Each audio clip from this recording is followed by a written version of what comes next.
कसैलाई महानायक को हो भनेर सोध्यो भने धेरै जसोको उत्तर हुन्छ यी हुन्। त्यही कसैले यिनको नाम पनि लेलान्। कसैको महानायक यी पनि हुन सक्छन्। ओह सरी, यी त भगवान नै हुन्। फेरि यिनका भक्तहरू पछि लाउलान्। केहीले यिनीहरूलाई पनि भन्न सक्छन्, बट मेरो नजरमा यिनीहरू सबै जस्ट रियल लाइफका महानायक हुन्। वास्तवमा जुन यो देशका रियल महानायक हुन् नि, उहाँहरूको नाम र योगदान धेरै जसोहरूलाई याद पनि छैन होला। तर चिन्ता नलिनुहोस्, हामी छौँ। सकेसम्म कोटकोट्याइरहन्छौँ, सम्झाइरहन्छौँ यो देशका असली महानायक को हुन्, जसले गर्दा ती रियल लाइफका महानायक लगायत हामीहरू छाती फुलाउँदै हिँड्न पाएका छौँ। कसरी ती महानायकहरूले भुकै प्यासै रात दिन नभनिकन आफ्नो रगतको बलिदान दिएर 10,000 अङ्ग्रेजलाई धुल चटाएका थिए आफ्नो मातृभूमिको रक्षा गर्नको लागि। आफ्नो संयम, आफ्नो धैर्यको सिट बेल्ट बाँध्नुहोस्। आज फेरि एकपटक हामी सुन्नेछौँ राजा पृथ्वीनारायण शाह, वीर अमर सिंह थापा र वीर बलभद्र कुँवरको कहानी, केही भारतीयहरूको जुबानी।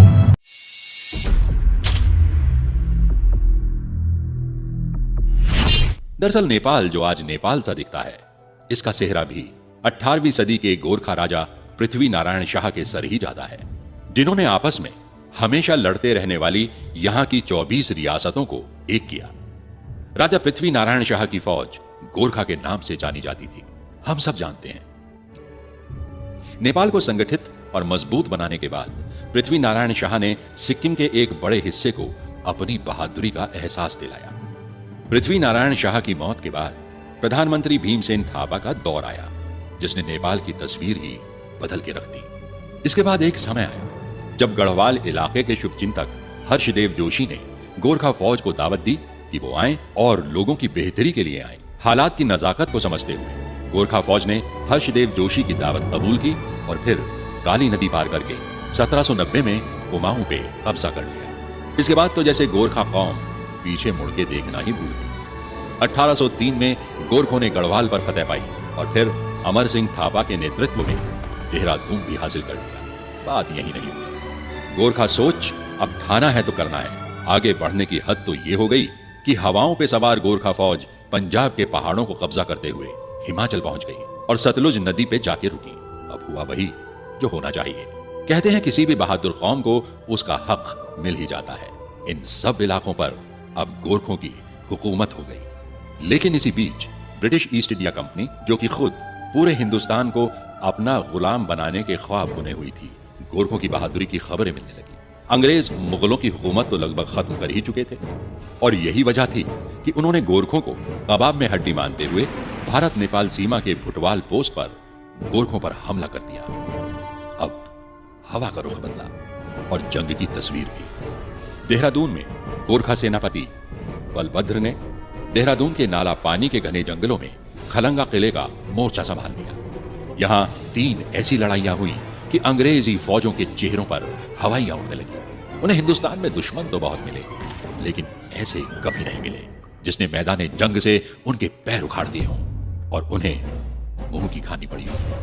खैर, गोरखों की कुल जमा फौज 600 लोगों की, ऊपर से घर से हजारों मील दूर, इसलिए किसी मदद की कोई उम्मीद भी नहीं और हथियारों के नाम पर कुछ बंदूकें, कुछ नेपाली खुखरी और कुछ गुलेले, और वहीं अंग्रेजों की 10,000 लोगों की फौज, घोड़ों और सारे हथियारों और दूसरे साजो सामान के साथ। किसी चीज की कोई कमी नहीं सिवाय एक चीज की, वो थी जान हथेली पर लेके लड़ने की, जिसकी कमी गोरखों के पास थी ही नहीं।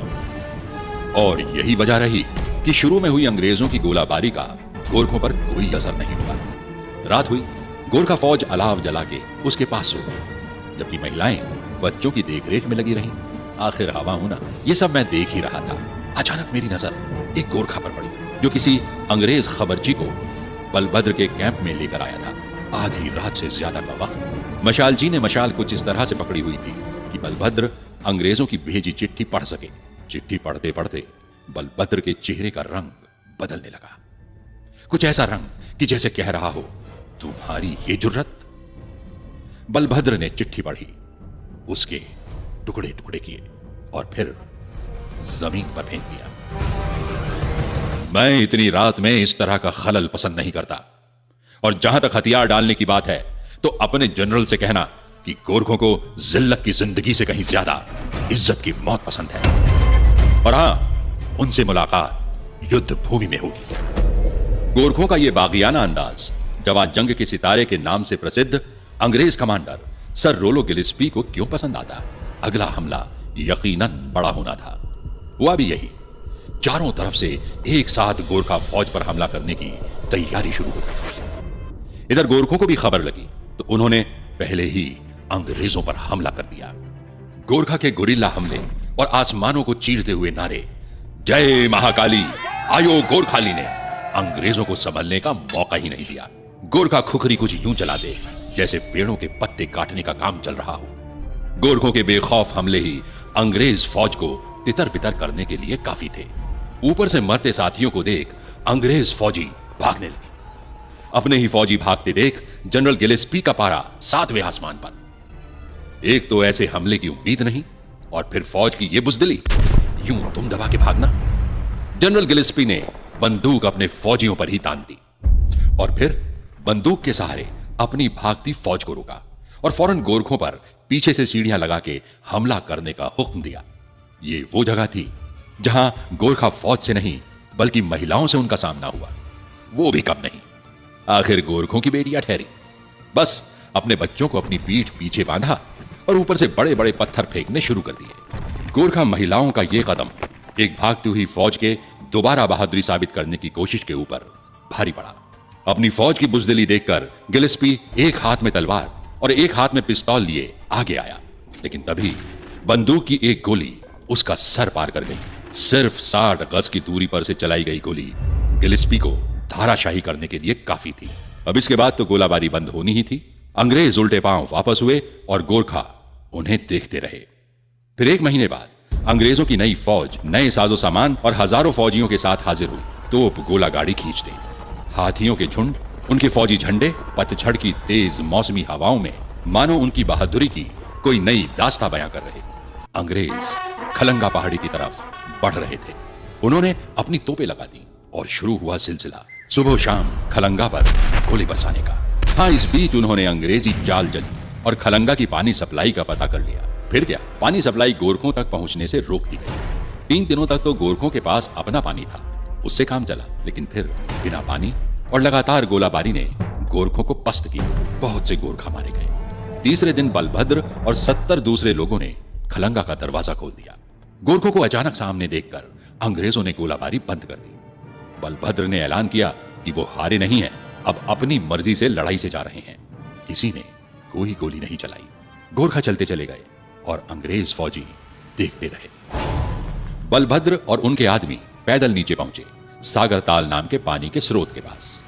वहां सबने कई रोज की प्यास बुझाई, पानी भरा और फिर हिमाचल में अमर सिंह थापा की फौज में शामिल होने गए। बाद में रणजीत सिंह की फौज में शामिल होकर अंग्रेजों के खिलाफ अफगानिस्तान में फिर लड़े। अंग्रेजों ने खलंगा को नेस्तानाबूद कर दिया। आज एक बड़ी जंग की निशानियां समेटे चट्टाने और तोप गोले से गिरे पत्थर ही गोरखों की बहादुरी की दास्तानें बयां करते हैं। गोरखों ने अंग्रेजों का एक बेहतर फौज होने का गोमान तोड़ दिया था।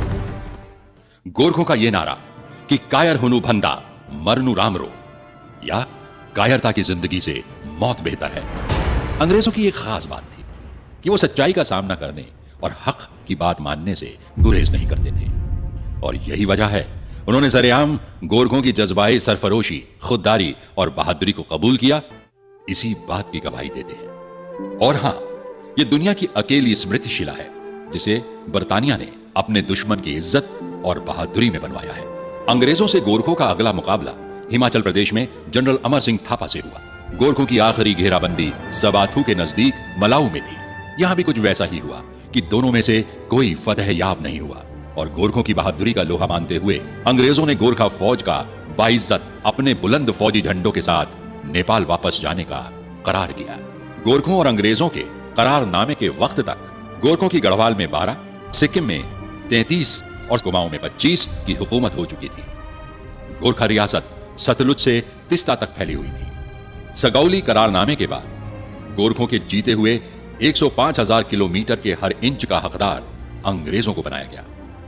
और तो और गोरखों की बहादुरी की इससे बड़ी सनद क्या होगी कि अंग्रेजों ने उनको अपनी गोरखा बटालियन में शामिल करना शुरू कर दिया। तर यो एन्डिङ थिएन, जस्ट बिगिनिङ थियो। यस्ता हजारौं इतिहास लेख्न बाँकी नै थिए।